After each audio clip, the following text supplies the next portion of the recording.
इतिहास। प्रतापगढ़ उत्तर प्रदेश का एक प्रमुख जिला है जो सन 1858 में अस्तित्व में आया। प्रतापगढ़ कस्बा जिले का मुख्यालय है। यह जिला इलाहाबाद मंडल का एक हिस्सा है। यह जिला 25 डिग्री 34 मिनट और 26 डिग्री 11 मिनट उत्तरी अक्षांश एवं 81 डिग्री 19 मिनट और 82 डिग्री 27 मिनट पूर्व देशांतर रेखाओं पर स्थित है। प्रतापगढ़ शहर में जल स्तर सन 2012 के अनुसार 80 फीट से लेकर 140 फीट तक है। यह जिला इलाहाबाद फैजाबाद के मुख्य सड़क पर 61 किलोमीटर इलाहाबाद से और 39 किलोमीटर सुल्तानपुर से दूर पड़ता है। राज्य उत्तर प्रदेश का एक जिला है। इसे लोग बेल्हा भी कहते हैं क्योंकि यहां बेल्हा देवी मंदिर है जो कि सई नदी के किनारे बना है। इस जिले को ऐतिहासिक दृष्टिकोण से काफी अहम माना जाता है।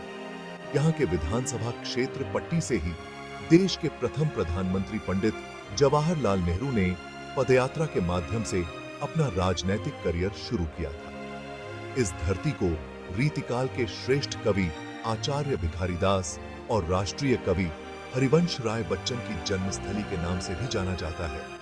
यह जिला धर्म सम्राट स्वामी करपात्री जी की जन्मभूमि और महात्मा बुद्ध की तपोस्थली है।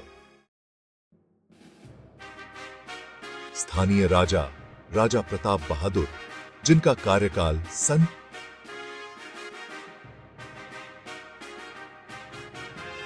1628 से लेकर 1682 के मध्य था, उन्होंने अपना मुख्यालय रामपुर के निकट एक पुराने कस्बे अरोर में स्थापित किया, जहां उन्होंने एक किले का निर्माण कराया और अपने नाम पर ही उसका नाम प्रतापगढ़ रखा। धीरे धीरे उस किले के आसपास का स्थान भी उस किले के नाम से ही जाना जाने लगा, यानी प्रतापगढ़ के नाम से। जब 1858 में जिले का पुनर्गठन किया गया, तब इसका मुख्यालय बेल्हा में स्थापित किया गया, जो अब बेल्हा प्रतापगढ़ के नाम से विख्यात है। बेल्हा नाम वस्तुतः सई नदी के तट पर स्थित बेल्हा देवी के मंदिर से लिया गया था। तीर्थराज प्रयाग के निकट पतित पावनी गंगा नदी के किनारे बसा प्रतापगढ़ जिला ऐतिहासिक एवं धार्मिक दृष्टि से काफी महत्वपूर्ण माना जाता है। उत्तर प्रदेश का यह जिला रामायण तथा महाभारत के कई महत्वपूर्ण घटनाओं का साक्षी रहा है। मान्यता है कि बेल्हा की पौराणिक नदी सई के तट से होकर प्रभु श्री राम वनगमन के समय अयोध्या से दक्षिण की ओर गए थे। उनके चरणों से यहाँ की नदियों के तट पवित्र हुए हैं। भगवान श्री राम के वनवास यात्रा में उत्तर प्रदेश के जिन 5 प्रमुख नदियों का जिक्र रामचरितमानस में है, उनमें से एक प्रतापगढ़ की सई नदी है। सई नदी, यह नदी हरदोई के उत्तर में निकलती है और उस जिले को पार करते हुए लखनऊ, उन्नाव और रायबरेली को पार करते हुए पश्चिम में अटेहा के मुस्तफाबाद में प्रतापगढ़ में प्रवेश करती है। सबसे पहले इसका मार्ग बहुत ही कठिन होता है, जिसमें कई मोड़ और अंतर विरोध होते हैं जो बड़े और छोटे लूप बनाते हैं और उपजाऊ ऊपरी भूमि को घेरते हैं। रामपुर और अटेहा के बीच सीमा बनाने के बाद यह प्रतापगढ़ के मध्य परगना के ऊपरी हिस्से से कुछ किलोमीटर के लिए पूर्व की ओर से गुजरता है। फिर बड़े बड़े मोड़ों की एक श्रृंखला में उतरते और चढ़ते हुए जिला मुख्यालय तक पहुंचता है। इस बिंदु से यह दक्षिण की ओर मुड़ता है और फिर दक्षिण पूर्व प्रतापगढ़ तहसील की चरम पूर्वी सीमा तक खंभोर में तहसील पट्टी में प्रवेश करते हुए यह उत्तर में कोट बिलखर के प्राचीन किले के रूप में उत्तर की ओर झुकता है और फिर दक्षिण पूर्व जिले को दानवान गांव में छोड़कर प्रतापगढ़ के माध्यम से बहते हुए जौनपुर में प्रवेश करता है। यह अंततः जौनपुर शहर से लगभग 32 किलोमीटर दक्षिण पूर्व में गोमती में मिल जाती है।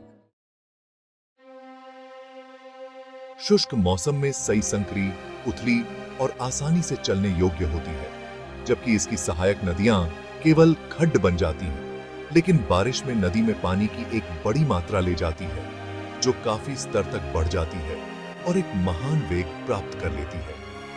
नदी के टेढ़े मेढ़े मोड़ हालांकि अपने पूरे पाठ्यक्रम में अंतराल पर अक्सर होते हैं, जिले में इसके प्रवेश पर सबसे अधिक ध्यान दिया जाता है। ऐसा लगता है कि वे कठोर मिट्टी और कंकर चट्टानों के प्रतिरोध से बने हैं, जिसने नदी को मजबूर किया, जिसने अम्बेतसाउ नरम आसपास की भूमि को छेदने के लिए एक तरफ मुड़े। सही के किनारे कई जगहों पर ऊंचे हैं और आमतौर पर अच्छी तरह से परिभाषित हैं। कहीं कहीं वे खड्डों से टूटते और छेदे जाते हैं, जो कभी-कभी कई 100 मीटर तक फैल जाते हैं, जबकि अन्य जगहों पर वे लंबी समानांतर लहरों में धीरे-धीरे नदी तल की ओर ढल जाते हैं। इस क्षेत्र में आमतौर पर उनकी खेती की जाती है, लेकिन आमतौर पर किनारों में ऊबड़-खाबड़ मिट्टी के साथ ऊंची और टूटी हुई जमीन होती है। अधिक ऊंचे हिस्से खड़ी अलग-अलग टीले की तरह खड़े होते हैं, वनस्पति से रहित या मोटे घास से ढके होते हैं। टूटी हुई जमीन अलग-अलग दूरियों के लिए अंतर्देशीय फैली हुई है और कभी-कभी चौड़ाई में लगभग 1 किलोमीटर होती है। कुछ जगहों पर किनारे आम और महुआ के घने पेड़ों से आच्छादित हैं, जो बाढ़ की पहुंच से थोड़ी दूर हैं।